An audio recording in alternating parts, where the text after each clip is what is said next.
The Constitution Education Foundation is a nonprofit, nonpartisan, tax-exempt 501c3 organization dedicated to the restoration of American society through education. Why is the Constitution relevant today? The following is the first in a series presented by Peter Cook, Executive Director of Constitution Education Foundation. We, the people. President James A. Garfield once wrote, "The people are responsible for the character of their Congress. If that body be ignorant, reckless, and corrupt, it is because the people tolerate ignorance, recklessness, and corruption. We, the people, must take responsibility for our actions." When I retired from the United States Navy in 1976, I thought I had done what my oath called for by protecting and defending the Constitution from all enemies, both foreign and domestic.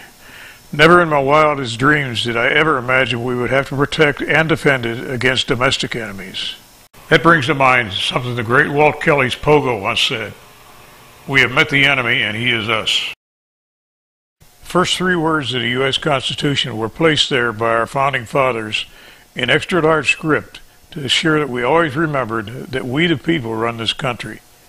We choose representatives to represent us, but they nowadays represent themselves first, their party second, their special interest supporters, and then and only then the voters who elected them. America belongs to we the people. It does not belong to the Congress. It does not belong to special interest groups. It does not belong to the courts. It belongs to we the people. John Jay.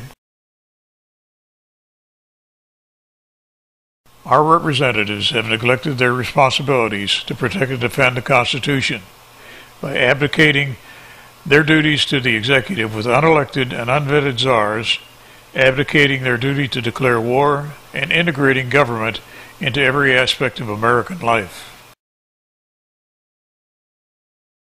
We the people have tolerated negligence, recklessness, and corruption of our representatives.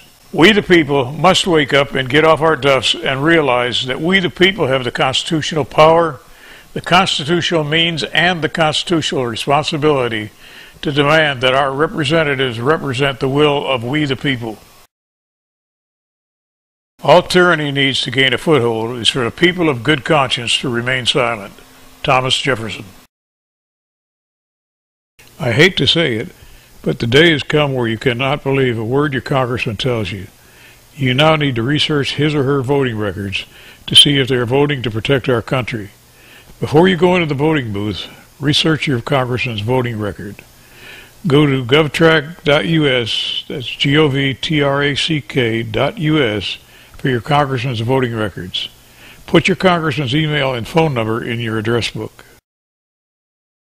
God bless America.